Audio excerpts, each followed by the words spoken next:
नमस्कार। अलका विजिता शुक्ला चैनल में आप सभी का बहुत बहुत स्वागत है। हमारा आज का टॉपिक कलुषित और निर्मल मन का अंतर। जी हाँ, कलुषित मन कैसा होता है और निर्मल मन कैसा होता है, दोनों में अंतर क्या होता है और उस अंतर का फायदा या नुकसान क्या होता है, आज के वीडियो में मैं ऐसा ही कुछ बोलने वाली हूँ। मैं ऐसा नहीं कहती किसी को कुछ नहीं पता है, लेकिन कभी कभी होता क्या है, ज़िंदगी की भाग दौड़ में, ज़िंदगी की हज़ारों उलझनों में कुछ चीज़ों को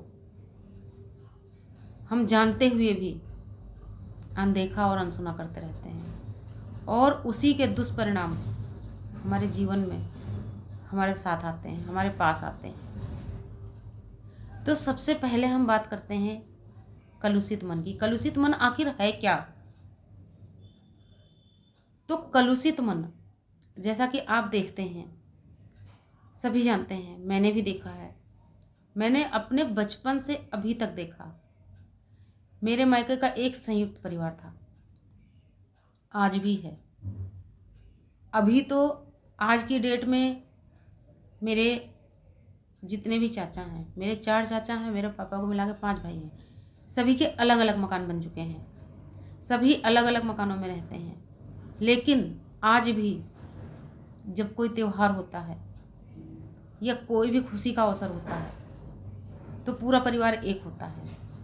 और जब भी हम एक शहर में इकट्ठे होते, भले ही सबके मकान अलग अलग बने हैं लेकिन सभी एक ही शहर में हैं, और जब जब कभी भी हम सभी भाई बहन इकट्ठे होते हैं, वैसे तो कोई नौकरी की पर्पज़ से और हम लड़कियां अपनी शादी की वजह से दूर दूर हो गए, लेकिन जब भी हम एक शहर में होते हैं हम सभी एक दूसरे से मिलते हैं, सभी एक दूसरे के पास बैठते हैं।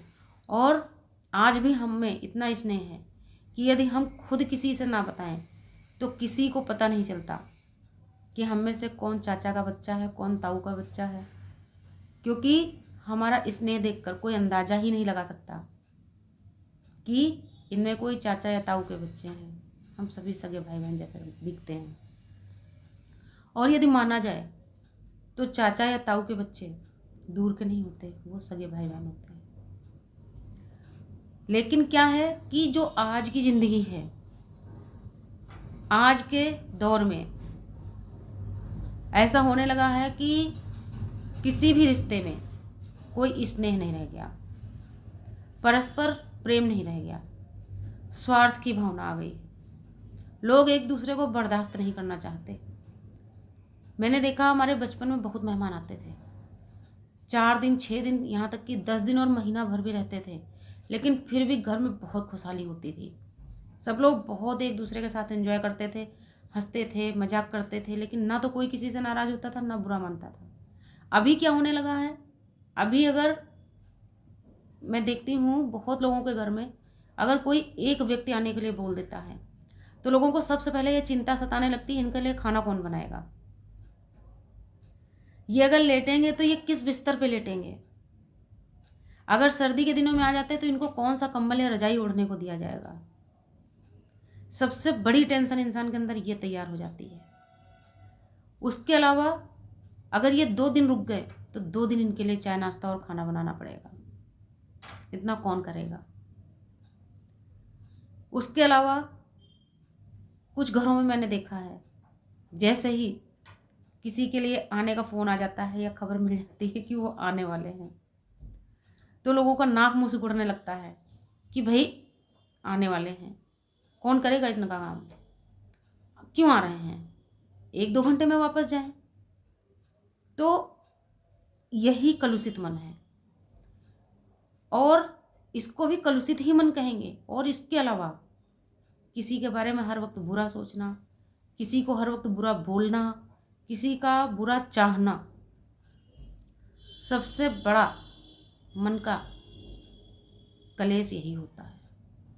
इसको कलेश भी कह सकते हैं, इसको कलुषित मन भी कह सकते हैं, कलुषित आचरण और सोच भी कह सकते हैं, क्योंकि जिसकी सोच अच्छी होती है वो कभी भी किसी के लिए गलत नहीं सोचता, बुरा नहीं सोचता, हम लोगों को ये सिखाया जाता था कि मेहमान भगवान का स्वरूप होते हैं, और वही सोच आज भी हमारे साथ है। अगर घर में कोई आता है या किसी के आने की सूचना मिलती है, हम लोगों को आज भी खुशी होती है। लेकिन बहुत से परिवारों में जो देखती हूँ, आपने भी देखा होगा, वो देखकर कहीं ना कहीं बहुत ही दुख और अफसोस होता है। और सिर्फ बड़ों में नहीं, आज की जो नई जनरेशन आ रही है, जो छोटे छोटे बच्चे हैं, उनके मन में भी इस तरह के भाव आने लगे हैं। उनको अगर कुछ जरा सा कोई कह देता है, वो तुरंत जवाब देते हैं। अगर वो बच्चे देखते हैं कोई मेहमान आने वाला है या आ गया है, तो कहीं ना कहीं ये महसूस होता है कि बच्चे उनसे अपना डिस्टर्ब महसूस करते हैं कि किसी के आने से डिस्टर्ब हो रहा है, आखिर वो क्यों आ गए हैं। तो बच्चे कहाँ से सीखते हैं? हमसे सीखते हैं। वो जैसी हमें बातें करते सीखते हैं, जिस तरीके से हमें दूसरों के साथ व्यवहार और आचरण करते हुए देखते हैं बच्चे, ठीक उसी तरीके से वो सीखते हैं। तो ये तो था कलुषित मन के बारे में। अब आते हैं निर्मल मन। तो निर्मल मन, जैसा कि मैंने अभी कहा कि बड़े बड़े परिवार होते थे, और कहीं कहीं आज भी हैं, बहुत कम है लेकिन हैं।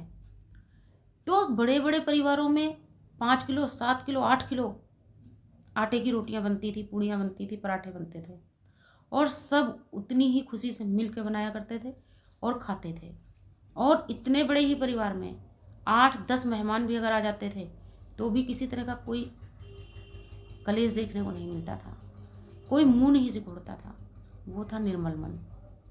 आज भी जिन परिवारों में ऐसा होता है कि मेहमानों को देखकर मुंह नहीं बिचकाया जाता, मेहमानों को देख करके उनके बारे में ये चिंता नहीं जताई जाती कि इनको रोटी कौन देगा बना के, इनका चाय नाश्ता और भोजन कौन बनाएगा, उस परिवार के बच्चे भी वैसे ही होते हैं। वहाँ के बच्चों का मन भी उतना ही निर्मल होता है, क्योंकि उन बच्चों को वही आचरण सिखाए जाते हैं कि अगर अपने घर कोई आया है तो उसका सम्मान करना है, अपने घर में कोई आया है तो उसकी रिस्पेक्ट करनी है। वो अपने हैं इसलिए आए हैं, क्योंकि वास्तव में सच्चाई यही है कि आज के युग में किसी के पास उतना वक्त ही नहीं रहा कि कोई किसी के घर जा कर के 2 दिन 4 दिन रुक सके। अगर कोई किसी के घर जाने के लिए, आपसे मिलने के लिए 1 घंटे 2 घंटे का भी वक्त निकाल लेता है, तो आप समझ लीजिए वो कहीं ना कहीं अपने किसी काम को रोक के आया होगा। इसलिए अपना मन निर्मल रखिए। जब भी किसी के लिए सोचिए तो अच्छा सोचिए। किसी की चीज़ों को देखकर ईर्ष्या की भावना मत रखिए। किसी की तरक्की को देख करके दुख प्रकट मत करिए। अपने मन में किसी तरह का कोई द्वेष मत आने दीजिए। अपना मन खुश रखिए। अगर आपको लगता है कि आप उनसे कहीं ना कहीं पीछे रह जा रहे हैं, पिछड़ रहे हैं, तो आप उनके बराबर चलने की कोशिश करिए या उनसे आगे जाने की कोशिश करिए, लेकिन किसी को नुकसान पहुंचा के नहीं। हमेशा सबके साथ अच्छा व्यवहार करिए, क्योंकि जब आपका मन निर्मल होगा, आप हमेशा अच्छा करेंगे। और मन निर्मल होगा कैसे? जब आपकी सोच अच्छी होगी, आपके विचार अच्छे होंगे, तो आपका मन निर्मल होगा। क्योंकि जब तक हमारे विचार शुद्ध नहीं होते, अच्छे नहीं होते, पवित्र नहीं होते, तब तक हमारा मन निर्मल हो ही नहीं सकता है। इसलिए मन को निर्मल करने के लिए सबसे पहले हमें अपनी सोच अच्छी बनानी पड़ती है। और जब हमारी सोच अच्छी हो जाती है तो निर्मलता अपने आप ही आ जाती है। और जब हमारा मन निर्मल होता है, हमारे आचरण अच्छे होते हैं, हमारा व्यवहार सभी के लिए अच्छा होता है, तो हमारे जो बच्चे होते हैं उनको बहुत बार सिखाने की ज़रूरत ही नहीं पड़ती, क्योंकि वो हमसे ही सीखते हैं।